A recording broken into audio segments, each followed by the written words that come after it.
Assalamualaikum warahmatullahi wabarakatuh. Hai teman-teman, dalam video ini saya akan menyampaikan pembelajaran mata kuliah teori akuntansi yang bertema rangka konseptual suatu model. Selanjutnya, saya akan membahas tentang tujuan pelaporan keuangan. Tujuan pelaporan keuangan merupakan ke arah mana segala upaya, tindakan, dan pertimbangan dijumlahkan. Dalam menentukan tujuan pelaporan keuangan, pihak yang dituju dan kepentingannya itu harus diidentifikasi dengan jelas, sehingga informasi yang dihasilkan pelaporan keuangan itu dapat memuaskan kebutuhan informasi pihak yang dituju. Selanjutnya, pemakai dan kepentingannya. Pemakai banyak pihak potensial yang dituju atau berkepentingan dalam sebuah negara. Misal, FASB memiliki pemakai potensial yang dituju oleh pelaporan keuangan, yaitu owner, suppliers, brokers, public, teachers, and student. Kepentingannya. Contoh dari beragam kepentingan itu seperti pertanggungjawaban, kebermanfaatan keputusan, riset keuangan dan pasar, penentuan tarif, dan penentuan pajak. Kemudian, aspek sosial tujuan pelaporan. Pelaporan keuangan dalam suatu negara harus direkayasa, sehingga tujuan sosial dan ekonomi negara dapat tercapai. Bila akuntansi ikut berperan dalam hal sosial dan ekonomi, maka tujuan pelaporan keuangan harus dipertimbangkan dalam konteks atau aspek sosial, yaitu kegiatan sosial atau masyarakat dalam suatu negara. Berikut adalah 3 macam tujuan kegiatan sosial atau masyarakat. Yang pertama, tujuan fungsional. Apa itu tujuan fungsional? Tujuan fungsional adalah tujuan masyarakat atau organisasi secara keseluruhan, tanpa memperhatikan tujuan atau motivasi masing-masing individu. Dengan demikian, tujuan fungsional merupakan tujuan yang menjadi pedoman pembuatan kebijakan di tingkat nasional atau organisasi. Tujuan-tujuannya yaitu: pertama, mengalokasikan sumber daya ekonomi secara efisien. Kedua, membantu perusahaan untuk dapat memperoleh dana untuk ekspansi. Ketiga, membantu pemerintah untuk menarik pajak secara adil dan efisien. 4. Membantu para manajer dalam keputusan investasi. Yang kelima, mempertanggungjawabkan pengelolaan keuangan negara. Yang keenam, memfasilitasi fungsi dan pengendalian sosial. Yang terakhir, mengarahkan perilaku manajer untuk mengambil keputusan yang selaras dengan tujuan sosial dan ekonomi negara. Yang kedua, tujuan bersama, dan yang ketiga, tujuan kelompok dominan.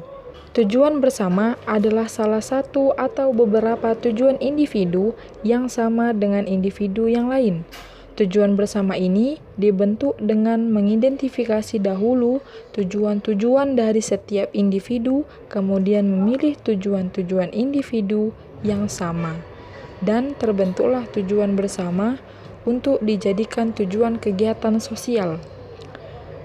Tujuan kelompok dominan adalah tujuan beberapa individu atau beberapa kelompok individu yang dominan dalam suatu kegiatan masyarakat yang nantinya dapat dijadikan kegiatan sosial dan ekonomi masyarakat. Kelompok dominan mempunyai keputusan dan tindakan yang sangat kuat untuk mempengaruhi semua anggota masyarakat.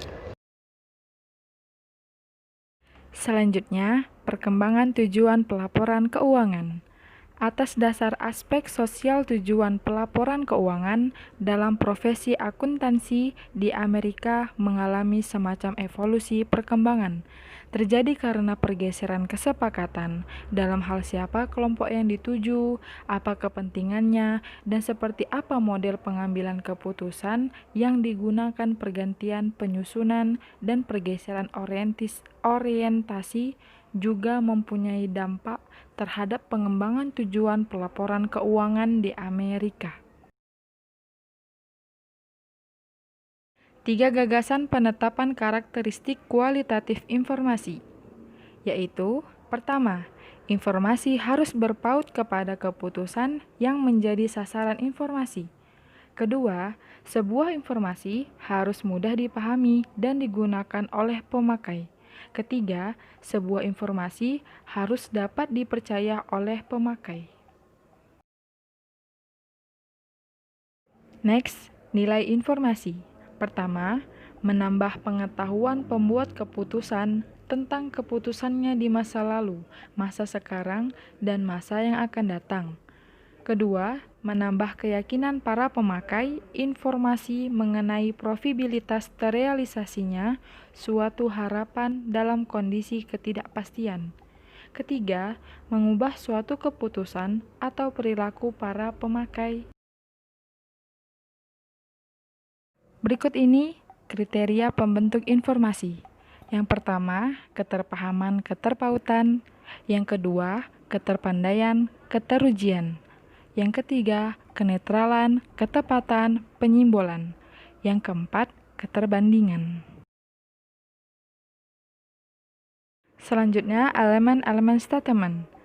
Pertama, statement umum. Yang pertama, aliran bersih massa datang ke badan usaha. Kedua, sumber daya ekonomi badan usaha. Ketiga, klaim terhadap sumber ekonomi dan entitas atau badan usaha lain dan pemilik. Keempat, perubahan elemen di atas akibat transaksi kejadian atau keadaan. Kedua, elemen spesifik, yaitu terdiri dari aset, kewajiban, ekuitas, investasi oleh pemilik, distribusi ke pemilik, laba komprehensif, pendapatan, biaya, untung, dan rugi. Perubahan posisi keuangan. Aset, kewajiban, dan ekuitas sebagai elemen posisi keuangan dapat berubah akibat 3 hal ini, yaitu kejadian, keadaan, dan transaksi. Kejadian, misalnya suatu entitas memasukkan bahan baku ke mesin pengolah atau membeli bahan baku. Keadaan, misalnya menaikkan kurs dolar secara mencolok yang menyebabkan perubahan anak kebangkrutan. Contoh dari transaksi dapat berupa pembelian mesin, penerbitan saham, dan pelunasan utang untuk dapat disebut sebagai transaksi. Suatu kejadian harus melibatkan pihak luar. Selanjutnya, seperangkat statement keuangan. Pertama, investasi oleh dan distribusi ke pemilik selama periode tersebut. Kemudian aliran kas selama periode tersebut. Lalu laba untuk periode tersebut, dan terakhir posisi keuangan pada akhir periode tersebut. Selanjutnya, pengakuan. Secara konsep, pengakuan adalah penyajian suatu informasi melalui statement keuangan sebagai ciri sentral pelaporan keuangan secara teknis. Pengakuan berarti pencatatan secara resmi atau perjunalan suatu kuantitas atau jumlah rupiah, hasil pengukuran ke dalam sistem akuntansi sehingga jumlah rupiah tersebut akan mempengaruhi suatu pos dan terrefleksi dalam statement keuangan. Next, pengukuran. Pengukuran atau measurement merupakan penentuan besarnya unit pengukur atau jumlah rupiah yang akan dilekatkan pada suatu objek atau elemen atau pos yang terlibat dalam suatu atribut objek tersebut. Berikut atribut pengukuran menurut FASB. 1. Kas historis atau perolehan kas historis. Kedua, kas sekarang. Ketiga, nilai pasar sekarang. Keempat, nilai terrealisasi atau pelunasan neto. Kelima, nilai sekarang atau diskunan aliran kas masa datang. Selanjutnya, make your own resulted paper. Pertama, definisi atau definition. Kedua, keterukunan atau measurability. Yang ketiga, keberpautan atau relevance.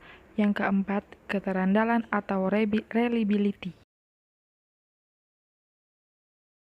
Selanjutnya, nilai sekarang dalam pengukuran akuntansi.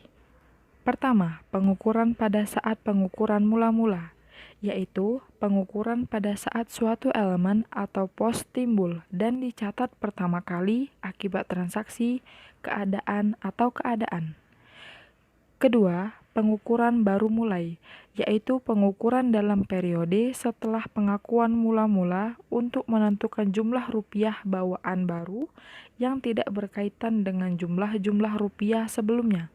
Misalnya, kos historis atau atribut pengukuran lain yang telah tercatat dalam sistem akuntansi.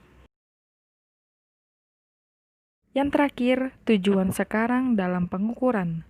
Tujuannya adalah untuk menangkap atau merefleksi sependapat mungkin perbedaan ekonomik antara sehimpunan aliran kas masa datang dan untuk mengestimasi nilai wajar.